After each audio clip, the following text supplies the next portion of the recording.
ನಮ್ಮ ತಾಯಿ ತರಕಾರಿ ವ್ಯಾಪಾರ ಮಾಡಿ ಬೆಳೆಸಿದ್ದು. ಅವ್ರು ಕನಸಿದ್ದು ನನ್ನ ಮಗ ಎಷ್ಟು ಓದ್ತಾನೋ ಅಲ್ಲಿ ತನಕ ಓದಿಸ್ಬೇಕು ಅಂತ.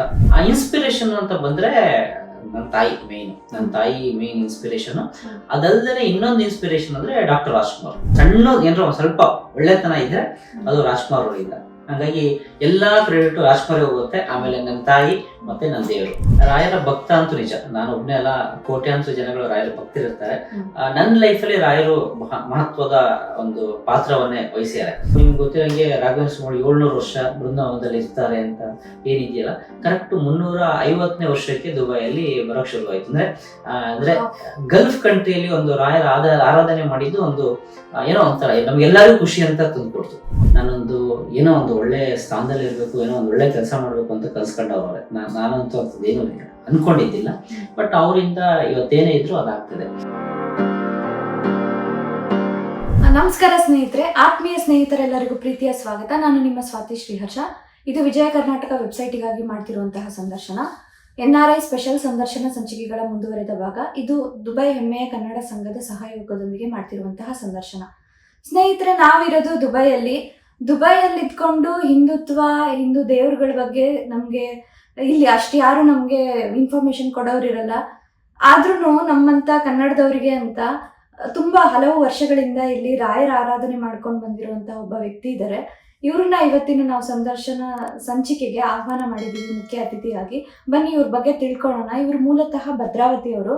ಒಂದು ಮಿಡಲ್ ಕ್ಲಾಸ್ ಫ್ಯಾಮಿಲಿಯಿಂದ ಇಲ್ಲಿವರೆಗೂ ಒಂದು ಜೀವನ ಕಟ್ಕೊಂಡು ಬಂದಿದ್ದಾರೆ. ಜೊತೆಗೆ ಪರೋಪಕಾರಕ್ಕೆ ಅಂತ ಒಂದು ಕಾರುಣ್ಯ ಅಂತ ಟ್ರಸ್ಟ್ನ ಫಾರ್ಮ್ ಮಾಡಿ ಅದನ್ನ ಮುಖ್ಯ ಅಧ್ಯಕ್ಷಕರಾಗಿ ವರ್ಕ್ ಮಾಡ್ತಾ ಪ್ರತಿ ಒಂದು ವಿಷಯದಲ್ಲೂ ಯಾವುದೇ ಒಂದು ನೀವು ಏನೇ ಸಹಾಯ ಕೇಳ್ಕೊಂಬಂದ್ರು ಆ ಸಹಾಯಕ್ಕೆ ಅವರು ತಮ್ಮ ಕೈಲಾದಷ್ಟು ಹೆಲ್ಪನ್ನು ಮಾಡಿದ್ದಾರೆ. ಇಂಥ ಒಬ್ಬರು ವ್ಯಕ್ತಿಯನ್ನ ಇವತ್ತಿನ ಸಂಚಿಕೆಯಲ್ಲಿ ಇಂಟ್ರೊಡ್ಯೂಸ್ ಮಾಡ್ತಾ ಇದ್ದೀವಿ.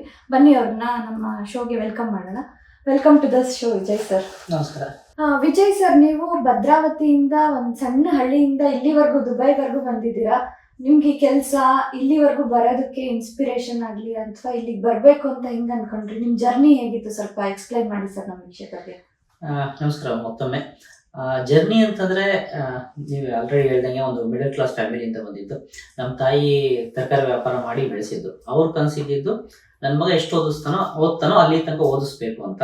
ನಮ್ಮ ತಾಯಿ ಯಾವಾಗ್ಲೂ ಹೇಳೋದು ಏನು ಅಂದ್ರೆ ಎಲ್ಲಿ ತನಕ ನಾವ್ ಇರ್ತೀವಿ ಅಲ್ಲಿ ತನಕ ಓದ್ತಾ ಇರ್ಬೇಕು, ಕಲಿತಾ ಇರ್ಬೇಕು, ದುಡಿತಾ ಇರ್ಬೇಕು ಅಂತ. ಅದೇ ಧ್ಯೇಯದಿಂದ ಓದ್ತಾ ಬಂದೆ. ಇಂಜಿನಿಯರಿಂಗ್ ಮುಗೀತು. ಇಂಜಿನಿಯರಿಂಗ್ ಮುಗಿದಾದ್ಮೇಲೆ ಒಂದು 4 ವರ್ಷ ಗುಜರಾತಲ್ಲಿ ವಡೋದರಾದಲ್ಲಿ ಕೆಲಸ ಮಾಡಿದೆ. ಆಕ್ಸಿಡೆಂಟ್ಲಿ ನಾನೇನು ದುಬೈಗೆ ಬರಬೇಕು ಅಂತ ಏನಿರ್ಲಿಲ್ಲ.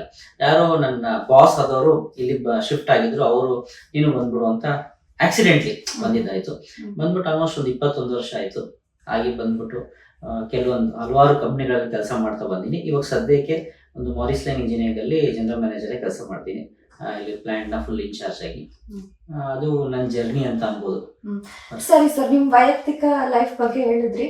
ಸೊ ಇವಾಗ ನೀವು ವೈಯಕ್ತಿಕ ಲೈಫಿಗೆ ನಿಮ್ಗೆ ಇನ್ಸ್ಪಿರೇಷನ್ ಅಂತ ಯಾರಾದ್ರೂ ಇರ್ತಾರಲ್ವಾ, ನಾನು ಇದೇ ಲೈನಲ್ಲಿ ಹೋಗ್ಬೇಕು, ದುಬೈಯಲ್ಲಿ ಸೇರ್ಕೋಬೇಕು, ಕೆಲ್ಸಕ್ಕೆ ಸೇರ್ಕೋಬೇಕು ಅಂತ, ಅದ್ರ ಬಗ್ಗೆ ಏನಾದ್ರು ಹಂಚ್ಕೊಂಡಿದ್ರೆ ಹೇಳಿ ಸರ್. ದುಬೈಯಲ್ಲಿ ಬರ್ಬೇಕು ಅಂತ ಏನೋ ಕನ್ಸ್ಕೊಂಡಿದ್ದಿಲ್ಲ. ಮೇನ್ ಆಗಿ ಏನಂತಂದ್ರೆ ಇಂಜಿನಿಯರ್ ಆಗ್ಬೇಕು ಅಂತ ಯಾಕೆ ಅಂದ್ಕೊಂಡಿದ್ದು ಅಂದ್ರೆ, ನಮಗೆ ಒಂದು ಯಾರೋ ನಮ್ಮ ಮನೆ ಎದುರುಗಡೆ ಯಾರೋ ಒಂದಿಬ್ರು ಇಂಜಿನಿಯರ್ಸ್ ಇದ್ರು. ಅವ್ರಿಗೆ ನೋಡಿ ನಾನು ಇಂಜಿನಿಯರ್ ಆಗ್ಬೇಕು ಅಂತ ಬಂದಿದ್ದು. ಆ ಇನ್ಸ್ಪಿರೇಷನ್ ಅಂತ ಬಂದ್ರೆ ನನ್ನ ತಾಯಿ ಮೇನ್ ಇನ್ಸ್ಪಿರೇಷನ್. ಅದಲ್ಲದೆ ಇನ್ನೊಂದು ಇನ್ಸ್ಪಿರೇಷನ್ ಅಂದ್ರೆ ಡಾಕ್ಟರ್ ರಾಜ್ಕುಮಾರ್. ನಾನು ಅದನ್ನೇ ಎಲ್ಲರಿಗೂ ಹೇಳ್ತೀನಿ. ಯಾಕಂದ್ರೆ ನಾವು ಯಾರನ್ನ ನೋಡ್ತೀವಿ, ಯಾರನ್ನ ಫಾಲೋ ಮಾಡ್ತೀವಿ, ಆಸ್ ಎ ಹೀರೋ ಅಂತ ಕನ್ಸಿಡರ್ ಮಾಡ್ತೀವಿ, ಅವ್ರ ತರ ಆಟೋಮೆಟಿಕಲಿ ನಮ್ಮಲ್ಲಿ ಅದು ಒಳಗೆ ಹೋಗ್ತಾ ಹೋಗುತ್ತೆ. ಆತರ ಹಂಗಾಗಿ ನನ್ನಲ್ಲಿ ಇವಾಗ ಏನಾರ ಸ್ವಲ್ಪ ಒಳ್ಳೆತನ ಇದ್ರೆ ಅದು ರಾಜ್ಕುಮಾರ್ ಅವರಿಂದ. ಹಾಗಾಗಿ ಎಲ್ಲಾ ಕ್ರೆಡಿಟ್ ರಾಜ್ಕುಮಾರ್ ಹೋಗುತ್ತೆ. ಆಮೇಲೆ ನನ್ನ ತಾಯಿ ಮತ್ತೆ ನನ್ನ ದೇವರು. ಸರ್, ನೀವು ವೈಯಕ್ತಿಕ ಲೈಫಲ್ಲಿ ಅಂದ್ರೆ ಇಲ್ಲಿ ಏನೇನ್ ಮಾಡ್ತಿದ್ದೀರಾ, ಇಲ್ಲಿವರೆಗೂ ಹೇಗ್ ಬಂದ್ರಿ ಅಂತ ಎಲ್ಲ ನಮ್ಮ ವೀಕ್ಷಕರ ಜೊತೆ ಹಂಚ್ಕೊಂಡಿದ್ದೀರಾ. ಇವಾಗ ನಿಮ್ಮ ರಾಯರ ಆರಾಧನೆ ಬಗ್ಗೆ ನಿಮ್ಗೆ ಆ ಕಾನ್ಸೆಪ್ಟ್ ಹೆಂಗ್ ಬಂತು ಸರ್? ಅಂದ್ರೆ ನೀವು ರಾಯರ ಭಕ್ತರ ಮುಂಚೆಯಿಂದನೂ ಅಥವಾ ಅದು ಹೇಗಾಯ್ತು ಸರ್? ಕರೆಕ್ಟ್. ಆಕ್ಚುಲಿ ಏನಂತಂದ್ರೆ ರಾಯರ ಭಕ್ತ ಅಂತೂ ನಿಜ, ನಾನು ಒಬ್ಬನೇ ಅಲ್ಲ, ಕೋಟ್ಯಾಂತರ ಜನಗಳು ರಾಯರ ಭಕ್ತರಿರ್ತಾರೆ. ನನ್ನ ಲೈಫಲ್ಲಿ ರಾಯರು ಮಹತ್ವದ ಒಂದು ಪಾತ್ರವನ್ನೇ ವಹಿಸ್ಯಾರೆ. ಯಾಕಂದ್ರೆ ನಂದು ಆ ಗುರುವಾರ ಅಂದ್ರೆ ರಾಯರ ಬಗ್ಗೆ ಗೊತ್ತಿತ್ತು, ಎಲ್ಲ ಇತ್ತು. ಒಂದು ಆಕ್ಸಿಡೆಂಟ್ಲಿ ಯಾವ್ದೋ ಒಂದ್ ದಿನ ನಾನು ಇಂಜಿನಿಯರಿಂಗ್ ಓದ್ಬೇಕಾದ್ರೆ ಫೈನಲ್ ಇದ್ದಾಗ ಕ್ಯಾಂಪಸ್ ಇಂಟರ್ವ್ಯೂ ಟೈಮಲ್ಲಿ ಅದು ಆಟೋಮೆಟಿಕ್ ಗುರುವಾರದ ದಿನನೇ ಆಗ್ತಾ ಹೋಗುತ್ತೆ ಎಲ್ಲದು. ನಂದು ಇಂಟರ್ವ್ಯೂ ಆಗಿರ್ಬೋದು, ಫೈನಲ್ ಇಂಟರ್ವ್ಯೂ, ಕೆಲ್ಸಕ್ಕೆ ಸೇರಿದ್ದು, ಇವನ್ ಮದುವೆ ಆಗಿರ್ಬೋದು, ಡ್ರೈವಿಂಗ್ ಲೈಸೆನ್ಸ್, ಈ ತರ ಎಲ್ಲ ಗುರುವಾರ ಆಗ್ತಾನೆ ಬಂತು. ಆಮೇಲೆ ಇಲ್ಲಿ ನಿಮಗೆ ಗೊತ್ತಿರಂಗೆ ದುಬೈಲಿ ಎಷ್ಟೊಂದು ಸಂಘ ಸಂಸ್ಥೆಗಳಿದೆ, ಎಲ್ಲ ಕನ್ನಡ ಪರ ರೀತಿಯಲ್ಲೇ ಕೆಲಸಗಳು ಮಾಡ್ತಾ ಇದ್ದಾರೆ. ಸಾಂಸ್ಕೃತಿಕ ಕಾರ್ಯಕ್ರಮ ಆಗಿರ್ಬೋದು, ಬೇರೆ ರೀತಿ ಪೂಜೆ. ನಾವ್ ಏನಂದ್ರೆ ರಾಯರ ಪೂಜೆ ಎಲ್ಲೋ ಆಗ್ತಿಲ್ಲ ಅಂತ ಒಂದು ಇತ್ತು, ನನಗೂ ಇತ್ತು, ಕೆಲವರು ಎಷ್ಟೋ ಜನಕ್ಕೆ ಇತ್ತು. ಬಟ್ ಆದ್ರೂ ಎಲ್ಲೋ ಮನೇಲಿ ಮಾತ್ರ ಮಾಡ್ತಿದ್ವಿ, ಸಾಮೂಹಿಕವಾಗಿ ಎಲ್ಲೂ ಆಗ್ತಿದ್ದಿಲ್ಲ. ಹಾಗಾಗಿ ಏನೋ ಒಂದು ನಾವು ಏನಪ್ಪಾದ್ರು ರಾಯರನ್ನ ಮಾಡ್ಬೇಕಲ್ಲ ಅಂತ. ಅಂದ್ರೆ ಇನ್ನೊಂದು ಏನಿರುತ್ತೆ ಅಂದ್ರೆ, ರಾಯರು ಅಂತಂದ್ರೆ ಸ್ವಲ್ಪ ಮಡಿ ಭಕ್ತಿ ಗೀಕ್ತಿ ಆ ತರದೆಲ್ಲ ಬರುತ್ತೆ. ಆದ್ರೂ ರಾಯರ ಅನುಗ್ರಹ ಒಂದು ಕೆಲವೊಂದು ವರ್ಷಗಳ ಮುಂಚೆ ವರ್ಧಂತಿ ಅಂತ ಮಾಡಿದ್ವಿ. ಅದಕ್ಕೋಸ್ಕರ ಮಠದಿಂದನೇ ಒಬ್ರು ಅರ್ಚಕರನ್ನ ಕರೆಸ್ಬಿಟ್ಟು ಅವರೇ ಗುರುಗಳು ಬಂದ್ಬಿಟ್ಟು ಪೂಜೆ ಎಲ್ಲ ನಡೆಸ್ಕೊಡ್ತಾರೆ. ಹಂಗಾಗಿ ಅದು ಅವಾಗಿಂದ ಶುರು ಆಗಿದ್ದು. ಪ್ರತಿ ವರ್ಷ ಆರಾಧನೆ ಅಂತ ಶುರುವಾಯ್ತು. ಆರಾಧನೆ ವರ್ಧಂತಿ ಆಗ್ತಾ ಇದೆ. ಆಮೇಲೆ ಕೆಲವೊಂದು ಸತ್ಸಂಗಗಳು ಮಾಡ್ತಾ ಇದೀವಿ. ಪ್ರತಿ ವಾರ ಸತ್ಸಂಗ ಮಾಡಿಕೊಂಡು ಭಕ್ತರೆಲ್ಲ ಒಟ್ಟಿಗೆ ಸೇರುವಂತ ಕಾರ್ಯಗಳು ನಡೀತಾ ಇದೆ.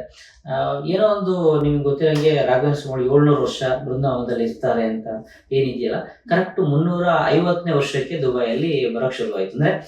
ಅಂದ್ರೆ ಗಲ್ಫ್ ಕಂಟ್ರಿಯಲ್ಲಿ ಒಂದು ರಾಯರ ಆರಾಧನೆ ಮಾಡಿದ್ದು ಒಂದು ಏನೋ ಒಂಥರ ನಮ್ಗೆಲ್ಲರಿಗೂ ಖುಷಿ ಅಂತ ತಂದ್ಕೊಡ್ತು. ಆತರ ಅದು ಜರ್ನಿ ಶುರು ಆಯ್ತು. ಅದು ಇವಾಗ ಎಲ್ಲಿ ತನಕ ಬಂದಿದೆ ಅಂದ್ರೆ, ಇವಾಗ ಇಲ್ಲಿ ಮಠ ಮಾಡ್ಬೇಕು ಅನ್ನೋದು ಇತ್ತೀಚೆಗೆ ಈ ವಾರನೇ ಒಂದು ಮಂತ್ರಾಲಯಕ್ಕೆ ಭೇಟಿ ಕೊಟ್ಟಿದ್ವಿ ನಾವೆಲ್ಲ ಸ್ವಲ್ಪ ಜನ.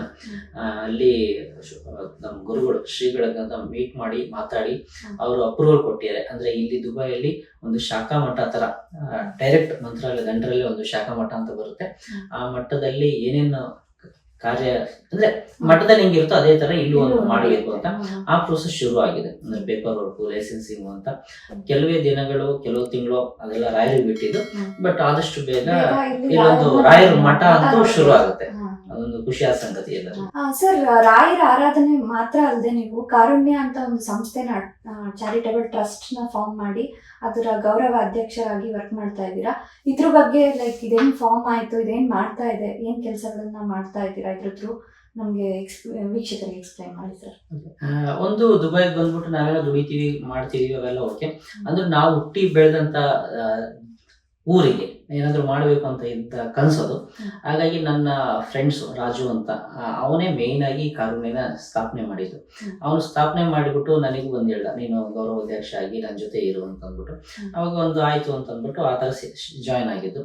ಅವಾಗಿಂದ ಏನಾಗಿದೆ ಅಂದ್ರೆ, ಕಾರುಣ್ಯದಲ್ಲಿ ಒಂದ್ ಸ್ವಲ್ಪ ವಯಸ್ಸಾದಂತ, ಯಾರು ನೋಡ್ಕೊಂಡಲೇ ಇರೋವಂತ ಯಾರು ಇರ್ತಾರಲ್ಲ, ಯಾರು ಇಲ್ಲ ಅಂತ ಅನ್ನಕ್ಕಾಗಲ್ಲ, ಯಾರು ನೋಡ್ಕೊಳಕ್ ಯಾರು ಇಲ್ಲ ಅಂತವ್ರು ಸ್ವಲ್ಪ ವಯಸ್ಸಾದ ನಾವು ನೋಡ್ಕೊಳ್ತಾ ಇದೀವಿ ಅಲ್ಲಿ ಕಾರುಣ್ಯದಲ್ಲಿ. ಅದಲ್ಲದೆ ನಮ್ಮ ಕಾರುಣ್ಯ ದಾರಿದೀಪ ಅಂತ ಒಂದು ಕಾರ್ಯಕ್ರಮ ಶುರು ಮಾಡಿ ಮಕ್ಕಳು, ಅಂದ್ರೆ ಇವಾಗ ಏನಾಗುತ್ತೆ ಅಂದ್ರೆ, ನಾನ್ ಮೊದ್ಲೇ ಹೇಳ್ದಂಗೆ ನನ್ನ ಇನ್ಸ್ಪಿರೇಷನ್ ರಾಜ್ಕುಮಾರ್ ಆತರ ಒಬ್ರು ಹೀರೋನ ಸೃಷ್ಟಿ ಮಾಡ್ಬೇಕು ಹುಡುಗರಿಗೆ. ಅವಾಗ ಆಟೋಮೆಟಿಕ್ ಏನಾಗುತ್ತೆ, ಅವರು ಅದೇ ದಾರಿಯಲ್ಲಿ ನಡೆಯುವಂತ ಕೆಲಸ ಮಾಡ್ತಾರೆ. ಹಾಗಾಗಿ ಇವಾಗ 9ನೇ ಕ್ಲಾಸ್ 10ನೇ ಕ್ಲಾಸ್ ಒಂಥರ ಕ್ರಿಟಿಕಲ್ ಏಜು, ಕ್ರಿಟಿಕಲ್ ಲೈಫ್ ನ ಟರ್ನ್ ಮಾಡುವಂತ ಇದು ಅಂತವರಿಗೆ ಒಂದು ಮೆಂಟರ್ ಅಂತ ಸೃಷ್ಟಿ ಮಾಡಿ, ಅಂದ್ರೆ ಒಂದು ಒಳ್ಳೆ ಕೆಲಸದಲ್ಲಿರೋರು, ಒಳ್ಳೆ ಎಜುಕೇಶನ್ ಇರುವಂತವ್ರನ್ನ ಮೆಂಟರ್ ತರ ಅಟ್ಯಾಚ್ ಮಾಡಿ ಆ ಹುಡುಗರುಗಳಿಗೆ ನಾವು ಕೊಡ್ತಾ ಇದೀವಿ. ಅವಾಗ ಏನಾಗುತ್ತೆ, ಆಟೋಮೆಟಿಕ್ ಅವ್ರಿಗೆ ನಾವೇನು ಹೇಳೋದ್ ಬೇಕಾಗಿಲ್ಲ. ಅವ್ರ ಎದುರುಗಡೆ ನಾವು ಒಂದು ವಿಷಯ ಬಂತು ಅಂದ್ರೆ, ಓ ಇವ್ರ ಮೇಡಮ್ ತರ ನಾನು ಆಗ್ಬೇಕು ಅಂತ ಯಾವ್ದೋ ಒಂದು ಹುಡುಗಿಗೆ ಅನ್ಸುತ್ತೆ, ಇನ್ಯಾರಿಗೂ ಅನ್ಸುತ್ತೆ, ಆಟೋಮೆಟಿಕ್ಲಿ ಅವ್ರ ತಲೆಯಲ್ಲಿ ಅದೇ ತರ ಫಾಲೋ ಮಾಡ್ಕೊಂಡು ಹೋಗ್ತಾರೆ. ಒಂಥರ ಸಬ್ ಕಾನ್ಶಿಯಸ್ ಮೈಂಡ್ ಅಲ್ಲಿ ಅದು ಕುತ್ಕೊಂಡ್ಬಿಡುತ್ತೆ. ಆ ತರ ಒಂದು ಕಾರ್ಯಕ್ರಮ ಮಾಡಿ ಅವ್ರಿಗೆ ಏನ್ ಬೇಕು ಅದನ್ನ, ಅಂದ್ರೆ ಒಂದು ಶೈಕ್ಷಣಿಕವಾಗಿರ್ಬೋದು, ಬೇರೆ ರೀತಿಯಲ್ಲಿ ಏನ್ ಬೇಕೋ ಅದನ್ನ ಮಾಡ್ಕೊಂಡು ಬರ್ತಾ ಇದೆ ಕಾರುಣ್ಯ ದಾರಿದೀಪ. ಅಲ್ಲದೆ ಕಾರುಣ್ಯ ದಾರಿದೀಪ ಅಂತಂದ್ರೆ ಅದು ಒಂದು ವಯಸ್ಸಾದವರಿಗೂ ಮಕ್ಕಳಿಗೆ ಅಲ್ದೇನೆ ಕಾರುಣ್ಯ ಸಂಸ್ಥೆಯಲ್ಲಿ ಅಲ್ಲಿ ಭದ್ರಾವತಿಯಲ್ಲಿ ಬೇಕಾದಂತ ಯಾವುದೇ ಹೆಲ್ಪ್ ಲೈನ್ ತರ, ಯಾರಿಗೆ ಏನೇ ಕಷ್ಟ ಆಗ್ಲಿ, ಏನೇ ಇನ್ಫಾರ್ಮೇಶನ್ ಬೇಕಾಗ್ಲಿ, ಅವ್ರು ನಮ್ಮಲ್ಲಿ ನಮ್ಮ ಗ್ರೂಪ್ ನ ರೀಚ್ ಮಾಡ್ತಾರೆ. ಹಂಗಾಗಿ ಆಟೋಮೆಟಿಕಲಿ ಅವರಿಗೆ ನಮ್ಮ ಕೈಯಲ್ಲಿ ಏನಾಗುತ್ತೋ ಆ ಹೆಲ್ಪ್ ಮಾಡುವಂತ ಕೆಲಸಗಳು ನಡೆಯುತ್ತೆ. ಭದ್ರಾವತಿಯಲ್ಲಿ ಮಾತ್ರ ಇದೆಯಾ? ಇವಾಗ ಸದ್ಯಕ್ಕೆ ನಾವು ಕಾರುಣ್ಯ ದಾರಿದೀಪ ಅಂತ ಶುರು ಮಾಡಿದ್ದು ಮಕ್ಕಳಿಗೆ, ಅದು ಭದ್ರಾವತಿಯಲ್ಲಿ ಮಾತ್ರ ಶುರು ಮಾಡಿದ್ವಿ. ಅಂದ್ರೆ ಭದ್ರಾವತಿ ಭದ್ರಾವತಿ ತಾಲೂಕಲ್ಲಿ. ಅದೇ ಇದು ಸಕ್ಸಸ್ ಆಯ್ತು ಅಂದ್ರೆ ಎಲ್ಲಾ ಕಡೆನೂ ಅದನ್ನ ಈಗ ನಾವೇ ಎಲ್ಲಾ ಕಡೆ ಹೋಗಿ ಮಾಡಕ್ಕಾಗಲ್ಲ. ಇದು ವಿಷಯ ಗೊತ್ತಿರೋರು ಯಾರಾದ್ರೂ ಅವ್ರಿಗೆ ಇಂಟ್ರೆಸ್ಟ್ ಇದ್ದು ನಮ್ಮೂರಲ್ಲಿ, ನಮ್ಮ ತಾಲೂಕಲ್ಲಿ, ನಮ್ಮ ಜಿಲ್ಲೆಯಲ್ಲೂ ಮಾಡ್ಬೇಕು ಅಂತಂದ್ರೆ ಅವ್ರಿಗೆ ಯಾವ ರೀತಿ ಹೆಲ್ಪ್ ಮಾಡ್ಬೇಕು ಆ ತರ ಮಾಡ್ಕೊಂಡು ಹೋಗುವಂತ ಇದು. ಅಂದ್ರೆ ಫುಲ್ ಎಲ್ಲಾದ್ರೂ ನಾವೇ ನೋಡ್ತೀವಿ ಮಾಡ್ತೀವಿ ಅನ್ನಕ್ಕಾಗಲ್ಲ. ಅವ್ರವ್ರು ಎಷ್ಟಾಗುತ್ತೋ ನಮ್ ಎಷ್ಟಾಗುತ್ತೋ ಆ ತರ ಮಾಡ್ಕೊಂಡು ಹೋಗೋಣ ಅಂತ. ಸರ್, ಇವಾಗ ದುಬೈಯಲ್ಲಿರೋರು ಇಲ್ಲಿನ ಕೆಲಸಗಳನ್ನ ಮಾತ್ರ ನೋಡ್ಕೊಂತಾ ಇರ್ತಾರೆ, ಅಥವಾ ಇಲ್ಲೇನಾಗ್ಬೇಕು ಅದನ್ನ ಮಾತ್ರ ಮಾಡ್ತಿರ್ತಾರೆ. ಇಂಡಿಯಾದಲ್ಲಿರೋರು ಇಂಡಿಯಾದ್ ಮಾತ್ರನೇ ನೋಡ್ತಾ ಇರ್ತಾರೆ. ಸೊ ಇಂಡಿಯಾಗೂ ದುಬೈಗೂ ಏನಾದ್ರೂ ಇನ್ ಬಿಟ್ವೀನ್ ಬ್ರಿಡ್ಜ್ ತರ ಏನಾದ್ರೂ ಕೆಲಸಗಳು ನಡೀತಾ ಇದೆಯಾ ಸರ್ ನಿಮ್ ಕಡೆಯಿಂದ? ಕೆಲಸಗಳು ಅಂದ್ರೆ ಇವಾಗ ಇವಾಗ ಹೇಳ್ದಂಗೆ ಕಾರುಣ್ಯದಲ್ಲಿ ನಾವು ಕೆಲಸಗಳು ನಡೀತಾ ಇದೆ. ಇವಾಗ ಇಲ್ಲಿ ಇರೋರು ಕೆಲವರು ಏನ್ ಮಾಡ್ತಾರೆ ಅಂದ್ರೆ, ನಾವು ಒಂದು ಪ್ರೋಗ್ರಾಮ್ ತರ ಮಾಡ್ಕೊಂಡಿದ್ವಿ. ಅಂದ್ರೆ ಅಲ್ಲಿರೋ ವಯಸ್ಸಾದವ್ರನ್ನ ನೋಡ್ಕೊಳಕ್ಕೆ. ಇವಾಗ ಏನಂದ್ರೆ ನಮಗೇನೋ ಹೆಸರು ಇರುತ್ತೆ, ನಾವು ಏನೋ ಮಾಡ್ಬೇಕು ಅಂತ ಆಸೆ ಇರುತ್ತೆ, ಬಟ್ ಅವಕಾಶ ಇರಲ್ಲ. ಆ ತರದ್ರಲ್ಲಿ ನಾವು ಒಬ್ಬರಿಗೆ ಒಂದು 2,000 ರೂಪಾಯಿ ಕೊಟ್ರೆ ತಿಂಗಳಿಗೆ, ಅವ್ರ ಹೆಸರಲ್ಲಿ ಅವ್ರನ್ನ ನೋಡ್ಕೊಳೋ ಆ ತರ ಕೆಲಸ ಮಾಡೋದು. ಅವಾಗ ಏನಾಯ್ತು, ಆಟೋಮೆಟಿಕಲಿ ಅಲ್ಲಿರೋರಿಗೆ ಅಂದ್ರೆ ಕಾರುಣ್ಯ ಸಂಸ್ಥೆ ನಡೆಸೋದಕ್ಕೆ ಇಲ್ಲಿಯವರು ಯಾರೋ ಹೆಲ್ಪ್ ಮಾಡ್ತಾರೆ. ಇದು ಒಂದು ಕಾರುಣ್ಯದು. ಅದೇ ತರ ರವಿ ಸಂತು ಬಳಗ ಅಂತ ಇದೆ, ನನ್ನ ಬ್ರದರ್ ತರನೇ ರವಿ ಅವರು ಒಂದು ಸಂಸ್ಥೆ ತರ ಹುಟ್ಟಾಕಿ ರವಿ ಸಂತು ಬಳಗ ಅಂತ ಕೆಲಸ ಮಾಡ್ತಾರೆ. ಅವ್ರು ಏನ್ ಮಾಡಿದ್ರು ಅಂದ್ರೆ, ಎಲ್ಲ ಗವರ್ಮೆಂಟ್ ಸ್ಕೂಲ್ ಅಂದ್ರೆ ಯಾವ ಗವರ್ಮೆಂಟ್ ಸ್ಕೂಲ್ ಅಲ್ಲಿ ಯಾವುದೇ ರೀತಿ ಫೆಸಿಲಿಟಿ ಇರಲ್ಲ ಅಂತ ಸ್ಕೂಲ್ಗಳನ್ನ ಸೆಲೆಕ್ಟ್ ಮಾಡಿ ಗ್ರಾಮೀಣ ಭಾಗದಲ್ಲಿ ನಾನು ಮೇನ್ಲಿ ಅಂತವ್ರಿಗೆ ಏನ್ ಬೇಕೋ ಅಂತ ಕೊಡೋ ಅಂತದ್ದು. ಅಂದ್ರೆ ಮೂಲಭೂತ ಸೌಲಭ್ಯ ಅಂತ ಅನ್ಬೋದು. ಯಾಕಂದ್ರೆ ಕೆಲವೊಂದು ಸ್ಕೂಲ್ಗಳಲ್ಲಿ ಮಕ್ಕಳುಗಳಿಗೆ ಯೂನಿಫಾರ್ಮ್ ಇರಲ್ಲ, ಗೌರ್ಮೆಂಟ್ ಅವ್ರು ಏನೋ ಕೊಟ್ಟರು ವರ್ಷಕ್ಕೋ 2 ವರ್ಷಕ್ಕೋ ಒಂದ್ಸಲ ಕೊಡ್ತಾರೆ, ಊಟ ಕೊಡ್ತಾರೆ, ತಟ್ಟೆ ಇರಲ್ಲ, ಆಮೇಲೆ ಸ್ಪೋರ್ಟ್ಸ್ ಐಟಮ್ಸ್ ಇರಲ್ಲ. ಮಕ್ಳಿಗೆ ಬೇಸಿಕ್ ಒಂದು ವಾಟರ್ ಪ್ಯೂರಿಫೈಯರ್ ಆಗಿರ್ಬೋದು, ಕಂಪ್ಯೂಟರು, ಲ್ಯಾಪ್ಟಾಪ್, ಪ್ರಿಂಟರ್, ಈ ತರ ಏನ್ ಬೇಕು ಸ್ಕೂಲ್ಗಳಿಗೆ ಆ ತರ ಕೊಡುವಂತ ಕಾರ್ಯಕ್ರಮ ನಡೀತಿದೆ. ಇಲ್ಲಿವರೆಗೂ ಒಂದು 58 ಸ್ಕೂಲ್ಗಳಾಗಿದ್ದಾರೆ. ಅದನ್ನು ನಾವು ಒಂದು ಕಾರ್ಯಕ್ರಮ ಅಂತ ಇಲ್ಲಿ ಮಾಡಿ ಇದು ಅವೇರ್ನೆಸ್ ಪ್ರೋಗ್ರಾಮ್ ತರ ಮಾಡಿದ್ವಿ ಲಾಸ್ಟ್ ಇಯರ್. ಅಂದ್ರೆ ಈ ತರ ಒಂದು ಸಂಸ್ಥೆ ಇದೆ, ಅಲ್ಲಿ ಇಂಥ ಜನಗಳಿದ್ದಾರೆ, ಅವ್ರು ಇಂಥ ಕೆಲಸ ಮಾಡ್ತಿದ್ದಾರೆ ಅಂತ. ಅವಾಗ ಏನಾಯ್ತು, ಇಲ್ಲಿರೋರಿಗೆ ಒಂದು ರೀಚ್ ಆಗಿ ಈಸಿ ಆಯ್ತು. ಅವಾಗ ಎಷ್ಟೊಂದು ಜನ ಇಲ್ಲಿ ದಾನಿಗಳು ಬಂದ್ಬಿಟ್ಟು ಅವ್ರು ಹೆಲ್ಪ್ ಮಾಡಿದ್ರು. ಅವ್ರ ಹೆಸರಲ್ಲಿ ಒಂದೊಂದು ಸ್ಕೂಲ್ನ ತಗೊಂಡು ಕೆಲಸಗಳು ಶುರು ಆಯ್ತು. ಆತರ ಅದೊಂದು ಕೆಲಸ ನಡೀತಿದೆ. ಈ ತರ ಮಾಡೋದ್ರಿಂದ ಏನಾಯ್ತು, ಇಂಡಿಯಾದವರಿಗೆ ಇಲ್ಲಿಯವರಿಂದ ಒಂದು ಹೆಲ್ಪ್ ಸಿಗುತ್ತೆ, ಇಲ್ಲಿವರೆಗೂ ನಾವು ಏನೋ ಮಾಡ್ತಾ ಇದೀವಿ ಅಂತ ಒಂದು ಇದಾಗುತ್ತೆ. ಇದೇ ರೀತಿಯಲ್ಲಿ ಬ್ರಿಡ್ಜ್ ತರ ಅನ್ಕೊಬಹುದು, ಅಥವಾ ಪೋಸ್ಟ್ ಮ್ಯಾನ್ ಕೆಲಸ ಮಾಡ್ತೀನಿ ಅಂತ ಅನ್ಕೊಬಹುದು. ಅದಲ್ದೇನೆ ಇನ್ನೊಂದೇನಾಯ್ತು ಅಂದ್ರೆ, ಈ ಜರ್ನಿಯಲ್ಲಿ ನನಗೆ ಕೆಲವೊಂದು ವರ್ಷಗಳ ಹಿಂದೆ ಆಕ್ಸಿಡೆಂಟ್ಲಿ ಒಬ್ರು ಗುರುಜಿ ಅವ್ರ ಪರಿಚಯ ಆಯ್ತು, ವೇಣುಗೋಪಾಲ್ ಗುರುಜಿ ಅಂತ. ಅವರು ಸ್ಪಿರಿಚುವಲ್ ಮಾಸ್ಟರ್. ಆಕ್ಚುಲಿ ನಮ್ಮ ಎಲ್ಲರಲ್ಲೂ 2 ತರ ಇದಿರುತ್ತೆ, ಒಂದು ಕಾನ್ಶಿಯಸ್ ಮೈಂಡ್, ಒಂದು ಸಬ್ ಕಾನ್ಶಿಯಸ್ ಮೈಂಡ್. ಸಬ್ ಕಾನ್ಶಿಯಸ್ ಮೈಂಡ್ ನ ಜಾಗೃತಗೊಳಿಸ್ಬಿಟ್ಟು ಅಂದ್ರೆ 6 ಸೆನ್ಸ್ ಅಂತಿದ್ವಲ್ಲ, 6 ಸೆನ್ಸ್ ನ ಯಾವ ತರ ಆಕ್ಟಿವೇಟ್ ಮಾಡ್ಬೇಕು, ಯಾವ ತರ ನಮ್ಮನ್ನ ನಾವು ಅಂದ್ರೆ ನಾವೆಲ್ಲ ಏನ್ ಅನ್ಕೊಂಡು ನಾವು ಪರ್ಫೆಕ್ಟ್, ಅವೆಲ್ಲ ಚೆನ್ನಾಗಿದೆ ಅಂತ, ಬಟ್ ಎಲ್ಲೋ ಒಂದ್ ಏನೋ ಕೊರತೆ ಇರುತ್ತೆ, ಗೊತ್ತಿಲ್ಲದಾಗ ನಾವಿನ್ನೂ ಬೆಳೆಯೋ ಅವಕಾಶ ಇರುತ್ತೆ, ಅದಕ್ಕೆ ಅವಕಾಶ ಇರಲ್ಲ. ಆ ತರದೊಂದು ಕ್ಲಾಸಸ್ ಅವ್ರು ಮಾಡ್ತಾರೆ. ಸೊ ಅದು ಗೊತ್ತಾಗ್ಬಿಟ್ಟು ನಾನು ಮೊದಲು ಅಟೆಂಡ್ ಮಾಡಿದೆ, ನನಗೆ ತುಂಬಾ ಇಷ್ಟ ಆಯ್ತು. ನಾವು ಯಾರೋ ಹೋಗ್ಬಿಟ್ಟು ಬೇರೆ ಯಾವ್ದೋ ಫೈನಾನ್ಷಿಯಲ್ ಇನ್ಯಾವುದೋ ರೀತಿ ಹೆಲ್ಪ್ ಮಾಡಿದ್ರೆ ಅದೇನೋ ಕೊನೆ ತನಕ ಇರಲ್ಲ. ಈ ತರದ್ ಏನೋ ಒಂದು ಹೊಸ ವಿದ್ಯೆ ಇದು. ಈ ವಿದ್ಯೆ ಹೆಂಗೆ ಅಂದ್ರೆ 64 ವಿದ್ಯೆಗಳು ಅಂತ ನಾವೇನ್ ಕಲ್ತಿಲ್ಲ, ಅದ್ರಲ್ಲಿ ಇದೊಂದು ಸೂಕ್ತ ಮನಸ್ಸಿನ ವಿಸ್ಮಯ ಶಕ್ತಿಗಳು ಅಂತ ಒಂದು ವಿದ್ಯೆ. ಅದ್ರದ್ದು ಕ್ಲಾಸಸ್ ಅನ್ನ ನಾವು ಇಲ್ಲಿ ದುಬೈಯಲ್ಲಿ ಕಂಡಕ್ಟ್ ಮಾಡಕ್ ಶುರು ಮಾಡಿದ್ವಿ ಲಾಸ್ಟ್ ಫ್ಯೂ ಇಯರ್ಸ್ ಇಂದ. ಹಂಗಾಗಿ 100 ಜನ, 1000 ಜನ ಅಂತ ಅನ್ಬೋದು, ಅಷ್ಟು ಜನ ಅಟೆಂಡ್ ಮಾಡಿದ್ರು ಕ್ಲಾಸಸ್. ಆಮೇಲೆ ಎವ್ರಿ 4 ಮಂತ್ಸ್ ಒಂದ್ಸಲ ಹೀಲಿಂಗ್ ಕ್ಯಾಂಪ್ ಅಂತ ಆಗುತ್ತೆ. ಅಂದ್ರೆ ಇದ್ಲಿಕ್ಕೆ ಯಾರೋ ಹೋಗಿ ಟ್ರೀಟ್ಮೆಂಟ್ ತಗೊಂಡ್ ಬರ್ತಾರಲ್ಲ, ಆ ತರ ಟ್ರೀಟ್ಮೆಂಟ್ ತರದ್ದು ಒಂದು ಕ್ಲಾಸಸ್ ನಡೀತಾ ಇದಾವೆ ಇಲ್ಲಿ, ಹೀಲಿಂಗ್ ಕ್ಯಾಂಪ್ಸ್ ಅಂತ, ಮಿಸ್ಟಿಕಲ್ ಹೀಲಿಂಗ್ ಅಂತ, ಎವ್ರಿ 4 ಮಂತ್ಸ್. ಅದು ತುಂಬಾ ಮುಂದಾಳತ್ವ ಅಂತ ಇಲ್ಲ, ಅದೇ ನಾನು ಇವಾಗ ಜಸ್ಟ್ ಹೇಳ್ದಂಗೆ ಒಂದು ಬ್ರಿಡ್ಜ್ ತರನೋ ಪೋಸ್ಟ್ ಮ್ಯಾನ್ ಕೆಲಸ ಮಾಡ್ತೀನಿ, ಒಂದು coordination as I am one of the volunteer ಅನನ್ಯ ಸ್ಪಿರಿಚುವಲ್ ಹೀಲಿಂಗ್ ಸೆಂಟರ್ ಅಂತ. ಹಂಗಾಗಿ ಗುರುಗಳ ಆಶೀರ್ವಾದ, ವೇಣುಗೋಪಾಲ್ ಗುರುಜಿ ಅವ್ರು ಬಂದ್ಬಿಟ್ಟು ಫುಲ್ ಬಿಸಿ ಇರ್ತಾರೆ, ಅಂತದ್ರಲ್ಲೂ ಬಂದ್ಬಿಟ್ಟು ಇಲ್ಲಿ ಜನಕ್ಕೆ ಒಂದು ಕ್ಲಾಸಸ್ ಅಂತ ಮಾಡೋದು, ಅವ್ರಿಗೂ ಈ ವಿದ್ಯೆ ಕೆಲಸಗಳು ನಡೀತಾರೆ. ಹಾಗಾಗಿ ತುಂಬಾ ಜನಕ್ಕೆ ಅಂದ್ರೆ ಅದು ಅಟೆಂಡ್ ಮಾಡಿದವ್ರು ಎಷ್ಟೋ ಜನಕ್ಕೆ ಅವರಿಗೆ ಗೊತ್ತಿರಲಿಲ್ಲ ಆ ತರ ವಿಷಯ ಇದೆ, ಅವರು ಅಷ್ಟೊಂದು ಜೀವನದಲ್ಲಿ ಅಷ್ಟೊಂದು ನರಳ್ತಾ ಇದಾರೆ ಅಂತ. ನರಳೋದು ಅಂದ್ರೆ ಈ ಫೈನಾನ್ಷಿಯಲ್ ಏನೋ ಪರ್ಸನಲ್ ಏನೋ ಅಂತಾರೆ, ಯಾವ್ದಾದ್ರು ರೀತಿಯಲ್ಲಿ ಆಗಿರ್ಬೋದು, ಅವ್ರಿಗೆ ಎಲ್ಲರಿಗೂ ಒಂಥರ ಉಪಯೋಗ ಆಗ್ಬಿಟ್ಟು ಅದರಿಂದ ಎಷ್ಟೊಂದು ಜನ ಬೆನಿಫಿಟ್ ತಗೊಳ್ತಾ ಇದ್ದಾರೆ. ಹಾಗಾಗಿ ಅದೊಂದು ರೀತಿಯಲ್ಲಿ ಆಸ್ ಅ ವಾಲಂಟಿಯರ್ ಆಗಿ ಅದೊಂದು ಕೆಲಸ ಮಾಡ್ತಾ ಇದ್ದೀನಿ. ಅದರಿಂದನೂ ತುಂಬಾ ಜನಕ್ಕೆ ಹೆಲ್ಪ್ ಆಗ್ತಾ ಇದೆ. ಆಕ್ಚುಲಿ ಫಿಸಿಕಲಿ ಏನಾದ್ರು ಆದ್ರೆ ನಮ್ಗೆ ಗೊತ್ತಾಗ್ಬಿಡುತ್ತೆ ನಮ್ಗೆ ಏನೋ ಪ್ರಾಬ್ಲಮ್ ಇದೆ ಅಂತ. ನಮ್ ಮೈಂಡ್ ಅಲ್ಲಿ ಏನಿದೆ, ಮನ್ಸಲ್ಲಿ ಏನಿದೆ, ಇವಾಗ ಏನಂತಂದ್ರೆ ಒಂದು ಹೇಳ್ತೀವಲ್ಲ, ನಮ್ ಕರ್ಮ ನಾವು ಅನುಭವಿಸ್ಮೇಲೆ ಬೇಕು ಅಂತ. ಹಿಂದಿನ ಜನ್ಮದ ಯಾವ್ದೋ ಕರ್ಮ ಅನುಭವಿಸಿದೀವಿ ನಾವು. ಈ ವಿದ್ಯೆಯಲ್ಲಿ ಏಕೆ ಅಂದ್ರೆ ನಿಮ್ ಕರ್ಮ ನೀವು ಅವಶ್ಯಕತೆ ಇಲ್ಲ. ಇಲ್ಲ. ಅದನ್ನ ಕಳ್ಕೊಬೇಕು ಅಂದ್ರೆ ಯಾವ್ದೋ ಜನ್ಮದಲ್ಲಿ ಏನೋ ಮಾಡಿದ್ವಿ, ಏನೋ ಆಗಿತ್ತು, ಅದನ್ನ ಈ ಜನ್ಮದಲ್ಲಿ ಅನುಭವಿಸ್ಬೇಕು, ಮುಂದಿನ ಜನ್ಮದಲ್ಲಿ ತಗೊಂಡೋಗ್ಬೇಕು ಅಂತ ಇಲ್ಲ. ಅದು ಕಳ್ಕೊಳಕ್ ಯಾವ ವಿದ್ಯೆ ಬೇಕಲ್ಲ, ಅದನ್ನ ಇಲ್ಲಿ ಕಲಿತೀವಿ. ಅದು ಈ ತರ ಕ್ಲಾಸಸ್ ನಡೀತಾ ಇದೆ. ಇವನು ಒಂದು 10 days ಕ್ಲಾಸಸ್ ಎಲ್ಲ ಇಂಡಿಯಾದಲ್ಲಿ ಮಾಡ್ತಾರೆ. ಇಲ್ಲಿ ಎಷ್ಟೋ ಜನ ಹೋಗಿ past life regression therapy course ಅಂತ ಅದನ್ನು ಅಟೆಂಡ್ ಮಾಡಿದ್ರು. ಇವಾಗ ಮುಂದಿನ ತಿಂಗಳು ಇದೆ ಡಿಸೆಂಬರ್ ಅಲ್ಲಿ. ಆದ್ರೆ ಎಷ್ಟೊಂದ್ ಜನ ಇಲ್ಲಿಂದ ಹೋಗಿ ಅಟೆಂಡ್ ಮಾಡ್ತಾ ಇದ್ದಾರೆ.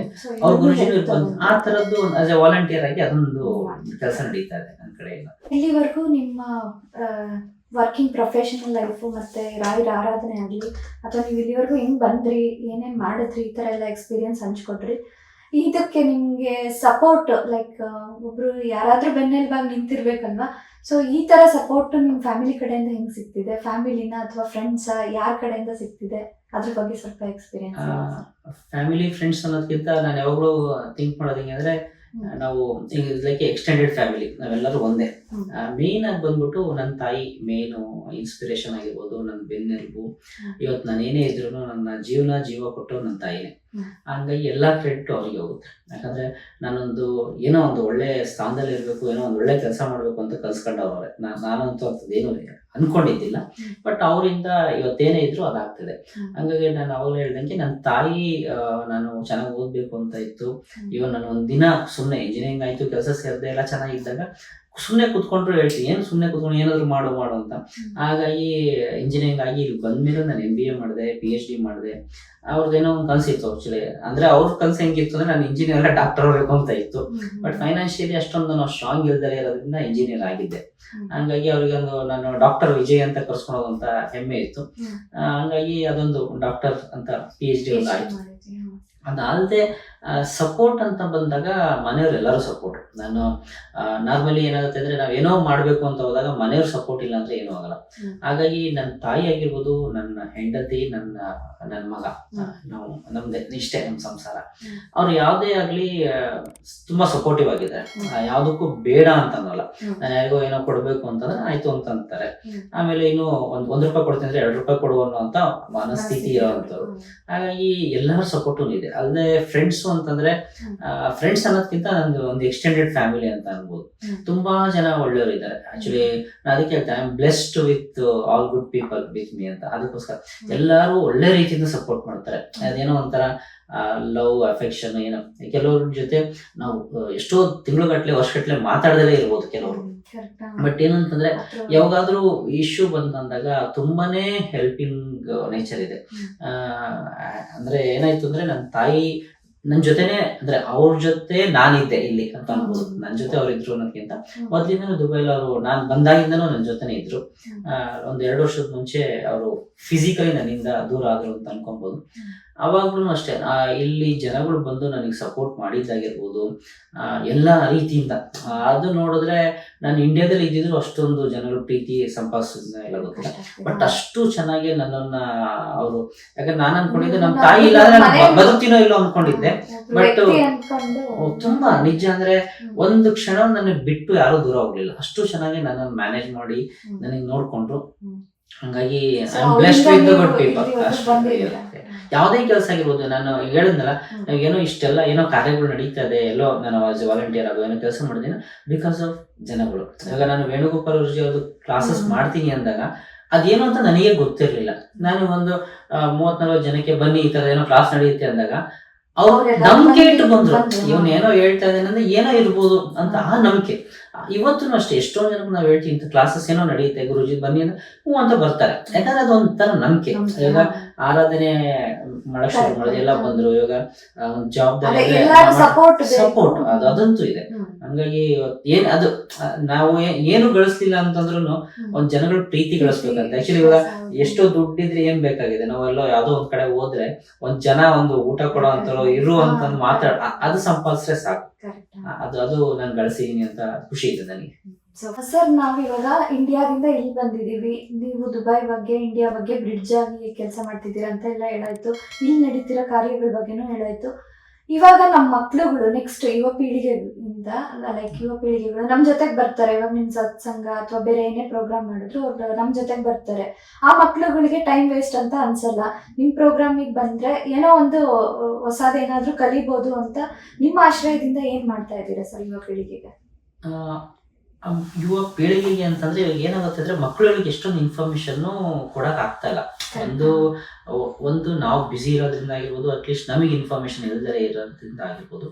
ಆ ರೀತಿಯಲ್ಲಿ ನಾವೇನ್ ಮಾಡಿದ್ವಿ, ಕೆಲವೊಂದು ವರ್ಷಗಳಿಂದ ನಾವು ಆಧ್ಯಾತ್ಮಿಕ ಸಮಿತಿ ಅಂತ ಒಂದು ಶುರು ಮಾಡ್ಬಿಟ್ಟು ಅಲ್ಲಿ ಒಂದು ತಿಂಗಳಿಗೆ ಒಂದ್ಸಲ ಒಂದು ಪ್ರೋಗ್ರಾಮ್ ಅಂತ ಮಾಡಿದ್ವಿ. ಆಕ್ಚುಲಿ ಆದ್ರೆ ಎಲ್ಲ ಫಿಸಿಕಲಿ ಮೀಟ್ ಮಾಡಿ ಮಾಡ್ತೀವಿ, ಇಲ್ಲಾಂದ್ರೆ ಆನ್ಲೈನ್ ಅಲ್ಲಿ.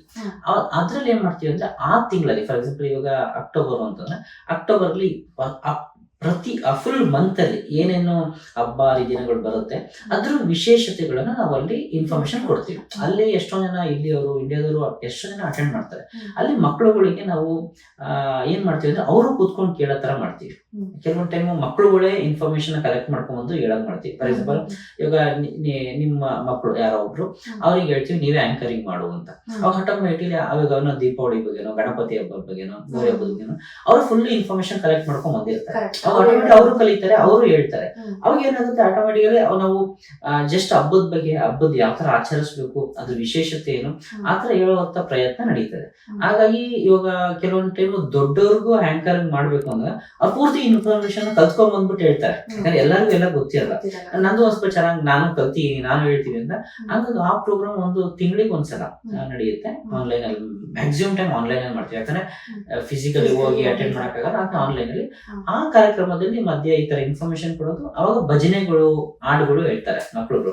ಅವಾಗ ಅಂತ ಅದು ಒಂದು ವೇದಿಕೆ ತರ ಆಗುತ್ತೆ. ಅವ್ರು ಎಲ್ಲೋ ಹೋಗಿ ಹೇಳೋಕ್ಕಿಂತ ಆನ್ಲೈನ್ ಮಕ್ಕಳಿಗೆಲ್ಲ ಇಷ್ಟ. ಆನ್ಲೈನ್ ಕುತ್ಕೊಂಡ್ಬಿಟ್ಟು ಜೂಮ್ ಅಲ್ಲಿ ಕುತ್ಕೊಂಡ್ಬಿಟ್ಟು ಒಂದು ಹಾಡು ಹೇಳೋದು. ಹಂಗಾಗಿ ಚಿಕ್ಕ ಮಕ್ಕಳುಗಳು, ಇದು ನಾವು ಶುರು ಮಾಡಿ ತುಂಬಾ ವರ್ಷ ಆಯ್ತು.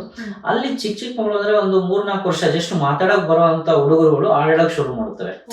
ಅವ್ರಿಗೆ ಏನೋ ಒಂಥರ ಖುಷಿ, ಅವ್ರ ಅಪ್ಪ ಅಮ್ಮ ಹೇಳ್ಕೊಟ್ಟಿರ್ತಾರೆ, ಅವ್ರು ಬಂದು ಕುತ್ಕೊಂಡು ಹೇಳ್ತಾರೆ.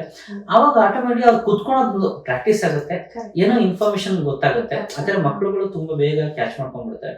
ಅಟ್ಲೀಸ್ಟ್ ಅವರಿಗೆ ಹಬ್ಬ ಅಂದ್ರೆ ಏನು ಅಂತ ಗೊತ್ತಾಗುತ್ತೆ, ಹಬ್ಬದಲ್ಲಿ ಏನ್ ಮಾಡ್ತಾರೆ ಅಂತ. ಈ ತರದೊಂದು ನಡೀತದೆ. ಅಲ್ಲದೇನೆ ಇವಾಗ ಕೆಲವೊಂದು ತಿಂಗಳುಗಳಿಂದ ನಾವು ರಾಯರ ಸತ್ಸಂಗ ಅಂತಾನು ಮಾಡ್ತಿದೀವಿ. ಅದು ಫಿಸಿಕಲಿ ಒಂದ್ ಕಡೆ ನಾವು ಅಲ್ಲಿ ಹೋಗ್ಬಿಟ್ಟು ದುಬೈಯಲ್ಲಿ, ಅಲ್ಲಿನೂ ನಮ್ದು ಉದ್ದೇಶ ಏನಂದ್ರೆ ಮಕ್ಕಳುಗಳಿಗೆ ಮೇನ್ ಫೋಕಸ್ ಮಾಡ್ಬೇಕು ಅಂತ. ಮಕ್ಕಳುಗಳು ಬರ್ತಾರೆ. ಇವಾಗ ಏನಂತಂದ್ರೆ ಜನರಲಿ ನಾವೆಲ್ಲೋ ಪೂಜೆ ಕರೀತಾರೆ, ಸತ್ಯನಾರಾಯಣ ಪೂಜೆಗೋ ಯಾವ್ದೋ ಪೂಜೆಗೆ ಹೋದಾಗ ಮಕ್ಕಳು ಗಲಾಟೆ ಮಾಡ್ತಾ ಅಂತ ರೂಮಲ್ಲಿ ಹೋಗಿ ಆಟ ಆಡ್ಕೋ ಹೋಗು, ರೂಮಲ್ಲಿ ಆ ತರ ಕೊಟ್ಟು ಏನಾಗ್ಬಿಟ್ಟಿದೆ ಮಕ್ಕಳಿಗೆ ಗೊತ್ತೇ ಇಲ್ಲ. ಒಂದ್ ಕಡೆ ಕುತ್ಕೊಬೇಕು, ಒಂದು 2 ವರ್ಷ 3 ವರ್ಷ ಕುತ್ಕೊಬೇಕು, ಏನೋ ಕೇಳ್ಬೇಕು, ಅದು ಕಲ್ಚರ್ ಹೋಗ್ಬಿಟ್ಟಿದೆ. ಇವಾಗ ಅದೇ ಮುಂದುವರಿತಾ ಹೋದ್ರೆ ಕಷ್ಟ ಆಗುತ್ತೆ. ಇವಾಗ ನಮ್ಮ ಉದ್ದೇಶ ಫಸ್ಟ್ ಬಂದು ಕುತ್ಕೊಳಕ್ ಶುರು ಮಾಡ್ಲಿ. ಆಗ ಒಂದು 2 ವರ್ಷ ಸತ್ಸಂಗ ಅಂತಂದ್ರೆ ಅದ್ ಮಕ್ಳು ಬರ್ತಾರೆ, ಕುತ್ಕೊಂತಾರೆ, ಏನೋ ಕೇಳ್ತಾರೆ. ಅದಲ್ದೇನೆ ನಮ್ಮ ಉದ್ದೇಶ ಇರೋದೇನು ಅಂತಂದ್ರೆ ಅಲ್ಲಿ ಆ ಮಕ್ಕಳುಗಳಿಗೆ ಏನಾದ್ರು ಕಾಂಪಿಟೇಷನ್ ತರ ಇಡೋದು. ಡ್ರಾಯಿಂಗ್ ಕಾಂಪಿಟೇಷನ್, ಇದು ಯಾವ್ದೋ ಒಂದು ಇವಾಗ ರಾಮನ್ ತರ ಡ್ರೆಸ್ ಮಾಡ್ಕೊಂಡ್ ಬರ್ತಾರೆ, ಕೃಷ್ಣಂದ್ ಯಾವ್ದೋ ತರ ಡ್ರೆಸ್ ಮಾಡ್ಕೊಂಡ್ ಬರ್ತಾರೆ, ಅವ್ರಿಗೆ ಏನೋ ಪ್ರೈಸ್ ಕೊಡೋದು. ಆಮೇಲೆ ಏನೋ ಕ್ವಿಸ್ ತರ ಅಟೆಂಡ್ ಮಾಡೋದು, ನೀತಿ ಕಥೆಗಳನ್ನ ಹೇಳೋದು. ಆ ತರದ್ ಏನಾಗುತ್ತೆ ಅಂದ್ರೆ ಅಲ್ಲಿ ಬಂದಾಗ ಒಂದು ಅವ್ರ ಜೊತೆನೆ ಒಂದ್ 4-5 ಹುಡುಗರು ಬಂದಿದ್ದಾಗ ಒಂಥರ ಔಟಿಂಗ್ ತರನು ಆಗುತ್ತೆ. ಒಂಥರ ಎಲ್ಲ ಮನೆ ಬಿಟ್ಬಿಟ್ಟು, ಸ್ಕೂಲ್ ಬಿಟ್ಬಿಟ್ಟು ಎಲ್ಲ ಬಂದ್ವಿ, ಕೂತ್ಕೊಂಡ್ವಿ, ಆ ತರದ್ದು ನಡೀತಿದೆ. ಅಂದ್ರೆ ಮೇನ್ ಏನು ಅಂತಂದ್ರೆ ನಮ್ಮ ಮಕ್ಕಳಿಗೆ ನಾವೇ ಎಜುಕೇಟ್ ಮಾಡ್ಬೇಕು. ಮನೆ ಮೊದಲ ಪಾಠಶಾಲೆ ಅಂತಾರೆ. ಅದೇ ತರ ಇವಾಗ ಇಲ್ಲೇನಾಗ್ಬಿಟ್ಟಿದೆ, ಊರ್ ಕಡೆ ಅಂದ್ರೆ ದೊಡ್ಡ ಫ್ಯಾಮಿಲಿ, ಜಾಯಿಂಟ್ ಫ್ಯಾಮಿಲಿ ಇರ್ತಿತ್ತು, ಅಜ್ಜ ಅಜ್ಜಿ ಅದ. ಇಲ್ಲಿ ಬಂದಾಗ ಅವೆಲ್ಲ ಸ್ವಲ್ಪ ಕಡಿಮೆ ಆಗ್ತಿರೋದ್ರಿಂದ ಇಲ್ಲಿ ಅವ್ರಿಗೆ ಒಂದು ಅವಕಾಶ ಸಿಗುತ್ತೆ ಕುತ್ಕೊಂಡು ಕೇಳಕ್ಕೆ. ಅಲ್ಲದೆ ಮಕ್ಕಳ ಜೊತೆ ದೊಡ್ಡವರು ನಾವು ಒಂದ್ ಸ್ವಲ್ಪ ಕಲಿತೀವಿ, ಮಕ್ಕಳು ಕಲಿತಾರೆ. ಆ ತರದ್ದು ಒಂದು ಕಾರ್ಯಕ್ರಮ ನಡೀತಾ ಇದೆ ಮಕ್ಕಳಿಗೋಸ್ಕರ.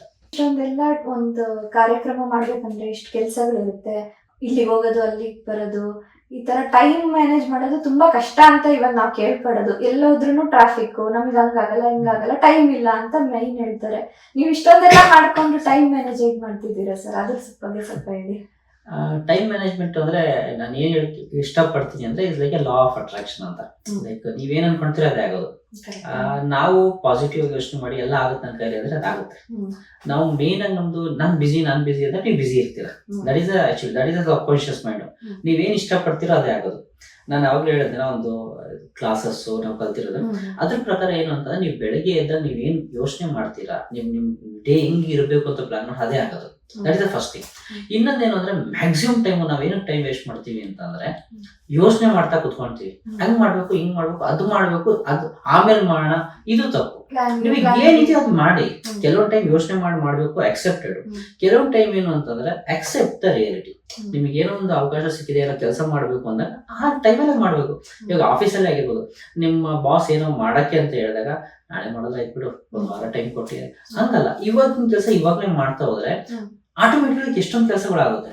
ಈಗ ಮ್ಯಾಕ್ಸಿಮಮ್ ಏನು ಅಂತಂದ್ರೆ ನಾವೇನೋ ಎಷ್ಟೊಂದು ಕೆಲಸಗಳು ಪೈಲಪ್ ಆಗ್ತಾ ಹೋಯ್ತು ಅಂದ್ರೆ ನೀವು ಅದ್ ಮ್ಯಾನೇಜ್ ಮಾಡಕ್ ಆಗಲ್ಲ.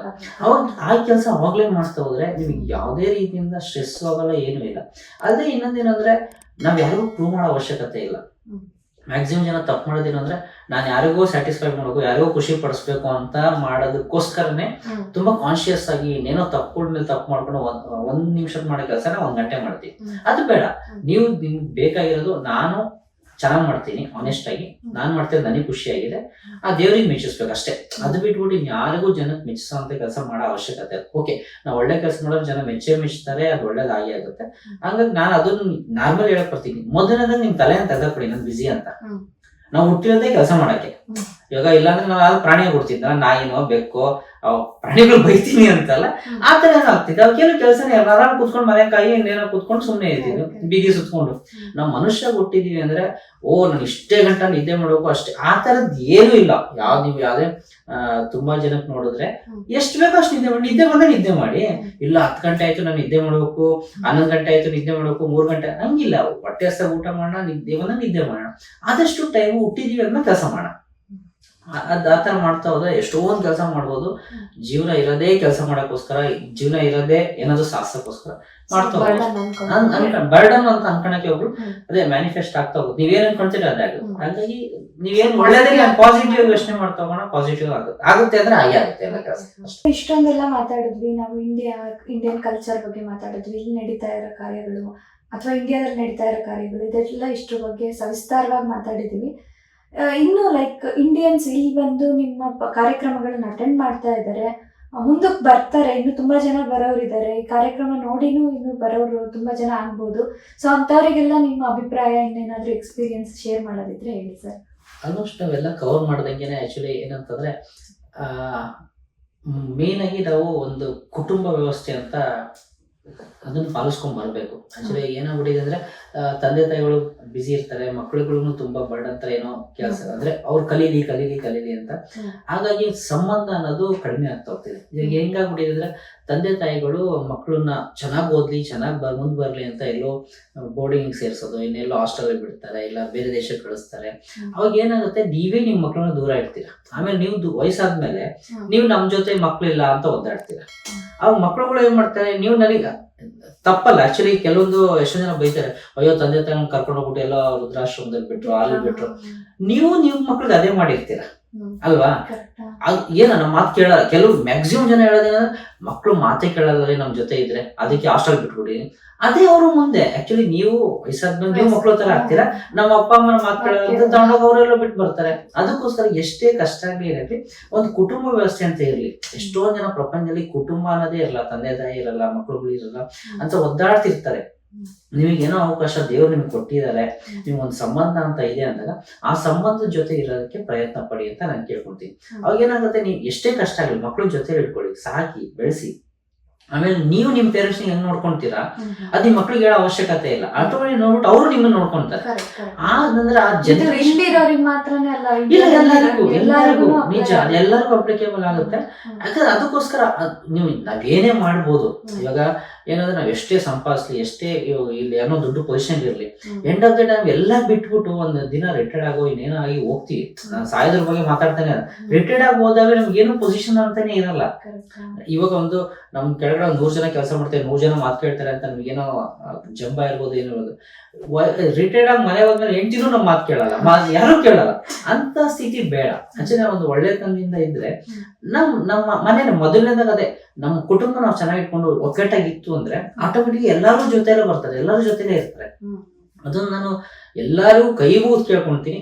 ಮಕ್ಳನ್ನು ದೂರ ಇಡಕ್ ಹೋಗ್ಬೇಡಿ, ತಂದೆ ತಾಯಿನ ದೂರ ಇಡಕ್ ಹೋಗ್ಬೇಡಿ. ಮಕ್ಳು ಅಷ್ಟೇ ತಂದೆ ತಾಯಿ ಜೊತೆನೇ ಇರಿ. ಅದೊಂದು ಆ ಸಂಬಂಧನೇ ಬೇರೆ. ನೀವು ಟೈಮ್ ಕೊಡಕ್ಕಾಗ್ಲಿಲ್ಲ ಅಂದ್ರೆ ಅಟ್ಲೀಸ್ಟ್ ಎಷ್ಟಾಗುತ್ತೋ ಅಷ್ಟು ಕೊಡಿ. ನನಗೆ ಗೊತ್ತು ಎಲ್ಲಾರು ಬಿಸಿ ಇರ್ತಾರೆ, ಅಂದ್ರೆ ಜೊತೆಯಲ್ಲಿ ಇರೋದಿದೆಯಲ್ಲ ಅದ್ರ ಇವಾಗ ಎಷ್ಟೊಂದು ಪ್ರಾಣಿಗಳನ್ನೇ ಜೊತೆಲಿ ಇರ್ತವೆ ಅಂದಾಗ ನಾವ್ ಯಾಕೆ ಇರಬಾರ್ದು ಮನುಷ್ಯರು? ಅದನ್ನ ಒಂದು ಪಾಲಿಸ್ಕೊಂಡು ಹೋದ್ರೆ ಆಟೋಮೆಟಿಕ್ ಎಲ್ಲದೂ ಕಲಿತೀವಿ, ಎಲ್ಲದೂ ಮಾಡ್ತಾ ಹೋಗ್ತೀವಿ. ವಿಜಯ ಕರ್ನಾಟಕದಿಂದ ಸ್ವಾತಿ ಅವ್ರು ಬಂದ್ಬಿಟ್ಟು ಒಂದು ಸಣ್ಣ ನನ್ನ ಕಿರು ಪರಿಚಯ ಮಾಡಕ್ಕೆ ಒಂಥರ ಅವಕಾಶ ಮಾಡಿಕೊಟ್ರು. ನಾನು ಏನೇ ಹೇಳ್ಬೇಕು ಅಂತಂದ್ರೆ ಆಕ್ಚುಲಿ ಇದು ನನ್ನ ಸಾಧನೆ ಅಥವಾ ಅನ್ನೋದಕ್ಕಿಂತ ನಂತರ ಸಾವಿರಾರು ಜನ ಕೆಲಸ ಮಾಡ್ತಾರೆ, ಅವ್ರನ್ನೆಲ್ಲ ರೆಪ್ರೆಸೆಂಟ್ ಮಾಡ್ಬಿಟ್ಟು ನಾನು ಇದನ್ನೊಂದು ಹೇಳಿದ್ದೀನಿ ಅಂತ ಅನ್ಕೊಂಡಿದ್ದೀನಿ. ಇದರಿಂದ ಅಟ್ಲೀಸ್ಟ್ ಯಾರೋ ಒಬ್ಬರೋ ಇಬ್ಬರೋ ಒಂದು ಸ್ವಲ್ಪ ಇನ್ಸ್ಪೈರ್ ಆಗೋ, ಇಲ್ಲ ಅದನ್ನ ಅದೇ ತರ ಏನಾದ್ರು ಅವ್ರು ಇನ್ನೂ ಜಾಸ್ತಿ ಮಟ್ಟದಲ್ಲಿ ಮಾಡ್ಲಿ ಅನ್ನೋದು ನನ್ನ ಆಶಯ.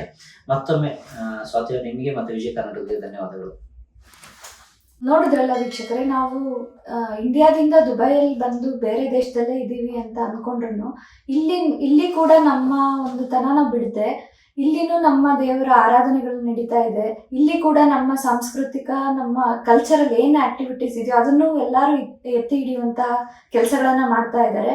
ಇಂಥ ಒಂದು ಕೆಲಸ ಮಾಡಿದಂಥ ಒಂದು ಅತಿಥಿಯನ್ನ ಇವತ್ತು ನಾವು ಪರಿಚಯ ಮಾಡಿದ್ದೀವಿ. ಇನ್ನು ಮುಂದಿನ ಒಂದು ಸಂಚಿಕೆಯಲ್ಲಿ ಮುಂದಿನ ಒಬ್ಬ NRI ಪರಿಚಯ ಮಾಡಿಕೊಡೋಣ. ಅಲ್ಲಿವರೆಗೂ ಎಲ್ಲರಿಗೂ ಜೈ ಹಿಂದ್, ಜೈ ಕರ್ನಾಟಕ ಮಾತೆ.